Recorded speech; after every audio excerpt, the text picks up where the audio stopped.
बिस्मिल्लाहिर्रहमानिर्रहीम। अस्सलाम वालेकुम। मोहतरम नाज़रीन व कराम, उम्मीद करती हूँ आप सब खैरियत से होंगे। मेरी दुआ है परवरदिगार आलम बहक़ 14 मासूमीन अलैहिस्सलाम आप सबको अपनी हिफ्ज़-ओ-अमान में रखे, आमीन। चलिए देखते हैं आज मौलाना साहिब क्या बयान फरमाते हैं। अजीब है निज़ाम, ये सदका उतार के अंडा रोड पे फेंक दें। ला हौला वाला कुव्वत, जहालत की बात है। अगर कोई समझता हो कि सदका खुद बला है तो सबसे बड़ी बला तो इंसान खुद बन गया। मैं क्या मिसाल दूं क़िबला, 15-20 रुपए का अंडा आजकल गालिबन हो गया होगा, तो अब ये 15-20 रुपए अगर आपके पास आए तो आप इस काबिल हो गए कि अपनी बला 15 रुपए में गरीब के गले में डाल दें। रोड पे फेंक रहे हैं, ये रिस्क नहीं है। बहुत सारी मिसालें हो सकती हैं। बहरहाल अब अगर सदक़े के मसाइल लोग लेने लगें आमिलों से तो ऐसी बातें आएंगी। मसूर की दाल सलवात पढ़े मोहम्मद और आले।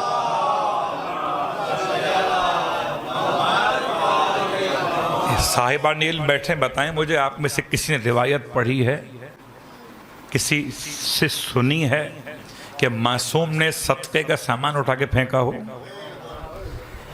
मासूम सदका चूमते थे। अगर सदका काबिले नफरत होता तो काबिले नफरत को मासूम चूमते कैसे? और किसी ने पूछ लिया कि मौला से चूम क्यों रहे हैं? फरमाया सदका जब मंसूब कर दिया जाए तो मंसूब खुदा से हो जाता है, और जिसकी निस्बत खुदा से हो जाए तो सदक़े को नहीं निस्बत को चूम रहा हो। तो कुल मा अनफक़्तुम मिन खैर, हबीब इनसे कहिए कि जो भी तुम खैर में से खर्च करते हो, ये खैर कहकर खुदा ने सबकी खैर मनाई है। इसका मतलब अब जो खर्च किया जाता है, चाहे राशन हो गल्लात की शक्ल में या सदक़े का सामान हो हैवानात की शक्ल में या करेंसी नोट वगैरह हो, ये जो कुछ भी है इसके दो नाम हो सकते हैं खुदा के नज़दीक, एक खैर एक शर। इस शर का मतलब क्या है? शर का मतलब है माले हराम। बताएं, चोरी के माल पर सदका होगा? चोरी के माल से सदका उतारा जाएगा? जवाब जी नहीं। क्या हो सकता है रिश्वत के माल से?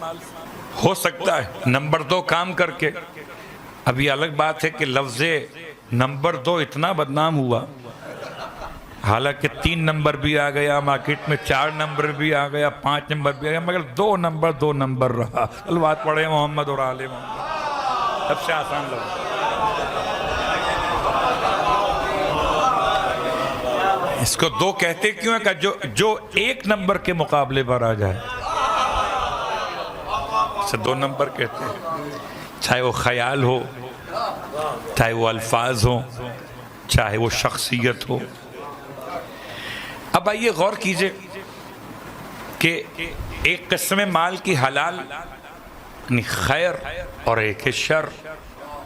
खुदा कहता है जो खैर में से खर्च करोगे, इसका मतलब सदक़े का सारा सवाब, इन्फाक का सारा हिसाब और आपके तमाम माली वाजिबात और मुस्तहबात अगर कबूल होंगे तो खैर वाले से होंगे, शर वाले से नहीं होंगे।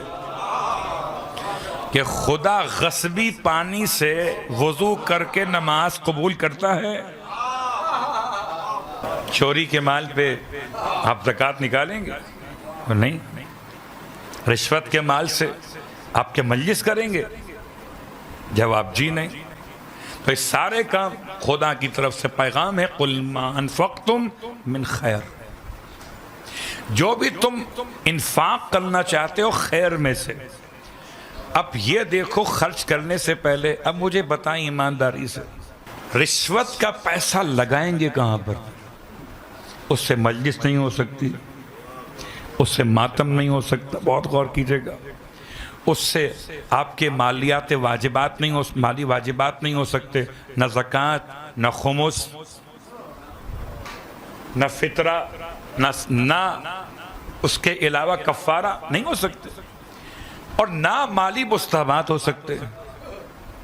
بچوں کو کھلائیں گے تو اثر شر کا جائے گا، شر کھلا کر خیر عمل کا ماتم کیسے کروائیں گے؟ خرچ کہاں کریں گے یہ تو بتا دیجئے۔ تو کوئی بھی مال حرام کمانے سے پہلے سوچ لیں اسے خرچ کہاں کریں گے۔ جہاں خرچ کرنے پر انسان کو پروفٹ آخرت میں مل سکتا ہے وہ سارے راستے خدا نے بند کر دیے ہیں۔ اب کسی نے پوچھا تھا امام صادق علیہ السلام کی بارگاہ مقدس میں،